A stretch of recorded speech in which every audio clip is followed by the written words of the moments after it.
আসসালামু আলাইকুম। অনেক অনেক মুচমুচে এবং চিকেনের পুর ভরা মজার একটা নাস্তার রেসিপি শেয়ার করব। আর এই রেসিপিটা তৈরি করার জন্য প্রথমেই আমি একটা ডো তৈরি করব। এর জন্য এখানে আমি 2 কাপ ময়দা নিয়েছি। এরপর এখানে লবণ দিয়ে দিয়েছি হাফ চা চামচ, আর রান্নার তেল দিয়ে দিয়েছি 1.5 টেবিল চামচ পরিমাণ। এখন এই তেলটাকে ময়দার সাথে খুব ভালোভাবে মেশাতে হবে। একটু ঘষে ঘষে মেশাতে হবে, কারণ এটা যত ভালোভাবে মেশানো হবে এটা কিন্তু ততটাই ক্রিস্পি হবে নাস্তাটা। এই তো খুব ভালোভাবে মেশানো হয়ে গেছে। এখন অল্প অল্প পানি দিয়ে আমি ডো তৈরি করব। আর এই ডোটা কিন্তু অনেক বেশি শক্ত হবে না, আবার অনেক বেশি নরমও হবে না, রুটি বেলার ডো এর মতো হবে। এই তো হয়ে গেছে। এখন এটাকে 20 মিনিট রেস্টে রেখে দিব। আর সেই ফাঁকে আমি চিকেন দিয়ে একটা পুর তৈরি করব। এর জন্য এখানে 1 টেবিল চামচ তেল দিয়েছি। তেলটা গরম হয়ে গেছে। 2 টেবিল চামচ পরিমাণ পেঁয়াজ কুচি আর সামান্য একটু কাঁচামরিচ কুচি দিয়েছি। এখানে পেঁয়াজ ভাজার কোনো দরকার নেই। পেঁয়াজটা একটু নরম হয়ে গেলে আমি মশলা দিয়ে দেব। খুবই সামান্য পরিমাণে আদা, রসুন এবং জিরার গুঁড়া আর স্বাদ মতো লবণ দিয়ে আমি মশলাটা একটু কষিয়ে নিব। এখন এখানে আর কোনো মশলার দরকার নেই।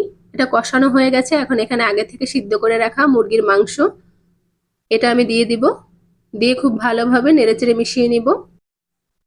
মাংসটা যেহেতু আগে থেকে সিদ্ধ করা, তাই এখানে কোনো পানির দরকার হবে না। তেলের উপরেই মাংসটা হালকা ভেজে নিব। এরপর এখানে কিছু টমেটো সস দিয়ে দিয়েছি। 1 চামচের মতো আছে। টমেটো সসটা দিলে এটা খেতে অনেক দারুণ লাগে। এই তো হয়ে গেছে। এখন এটাকে নামিয়ে আমি ঠান্ডা করে নিব। এখন এই নাস্তাটা বানানোর জন্য আমার আরো একটা মিশ্রণ লাগবে। এখানে আমি বাটার নিয়েছি 1.5 টেবিল চামচ পরিমাণ, আর তার মধ্যে কিছুটা তেল দিয়ে দিয়েছি। তার মধ্যে দিয়ে দিয়েছি 2 টেবিল চামচ পরিমাণ কর্নফ্লাওয়ার। খুব ভালোভাবে মিক্স করে নিব। এখন আগে থেকে তৈরি করে রাখা ডোটাও রেডি হয়ে গেছে। ডোটা প্রথমে আমি 2-3 মিনিট মথে নিব। এরপর একটা চাকুর সাহায্যে আমি সমান করে কেটে নিয়েছি। এই তো সবগুলো কেটে নিয়েছি। এখন এই সবগুলো দিয়ে আমি রুটি তৈরি করব। আর এই রুটিগুলো কিন্তু অতিরিক্ত মোটাও হবে না, আবার অনেক বেশি পাতলাও হবে না। আমরা সচরাচর বাসায় যে রুটি খাই ঠিক সেরকমই হবে।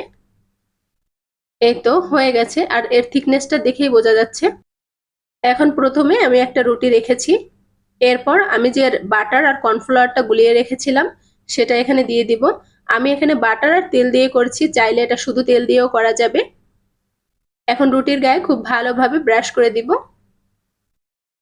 এরপর এটা ব্রাশ করা হয়ে গেলে আমি উপর থেকে কিছুটা ময়দা ছিটিয়ে দিব। ময়দা ছিটানো হয়ে গেলে আমি উপর থেকে একটা রুটি দিয়ে দিব।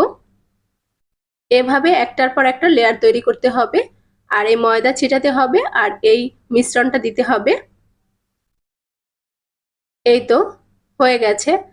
এখন সব থেকে উপরে যেটা থাকবে সেটাতেও কিন্তু সেম পরিমাণে এই মিশ্রণটা এবং ময়দা ছিটিয়ে দিতে হবে। দেওয়া হয়ে গেলে আমি শক্ত করে একটু রোল আকারে তৈরি করে নিব। দেখতেই পাচ্ছেন আমি কিভাবে করে নিচ্ছি। আর এটা কিন্তু একটু টাইট ভাবে করতে হবে। এখন এটাকে আমি কেটে নিব। আর সবগুলোর সাইজ যেন একই রকম হয় সেটা একটু খেয়াল রাখতে হবে। আর দেখতেই পাচ্ছেন অসংখ্য লেয়ার সৃষ্টি হয়েছে। এখন এটা থেকে আমি ছোট রুটি তৈরি করব। সামান্য একটু ময়দা ছিটিয়ে দিব এবং রুটি তৈরি করে নিব। আর এটা কিন্তু অনেক বেশি পাতলা করা যাবে না, একটু মোটা থাকবে। এরপর এটা চাকুর সাহায্যে আমি স্কোয়ার করে কেটে নিয়েছি। এখন সেই বানিয়ে রাখা পুর এর মধ্যে দিয়ে দিব। পুর দেওয়া হয়ে গেলে চারপাশ থেকে একটু পানি দিয়ে দিব, যাতে এটা পরবর্তীতে তেলে দেওয়ার পর ছুটে না যায়।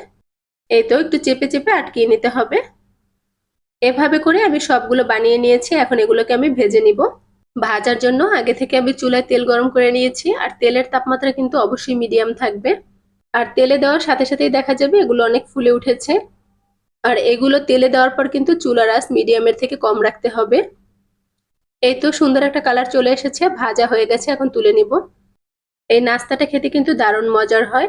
আশা করি রেসিপিটা ভালো লাগছে। সবাই ভালো থাকবেন। আল্লাহ হাফেজ।